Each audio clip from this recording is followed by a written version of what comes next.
Siapa yang sebut la ilaha illallah, Allah ampunkan dia walaupun dosanya sebanyak buih di laut.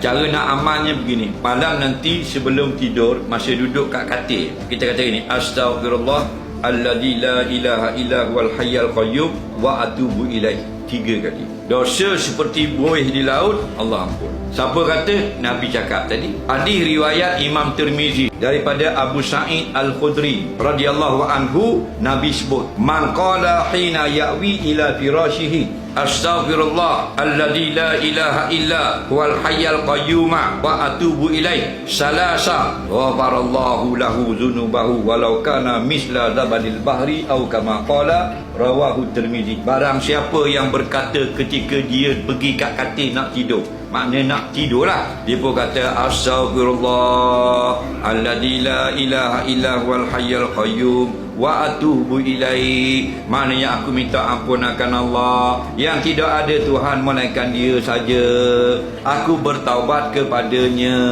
Tuhan yang hidup yang tidak mati. 3 kali sebut ghafarallah, Allah akan ampun, lahu bagi dia, zunubahu, bukan zambahu, satu dosa, sekalian dosa. Banyak mana? Dosa saya banyak dosa ustaz, ada 400 lebih. Nabi tambah belakang, walau kana, walaupun adalah dosa itu misla khabar kana, misla zabadil bahri, seumpama buih di laut.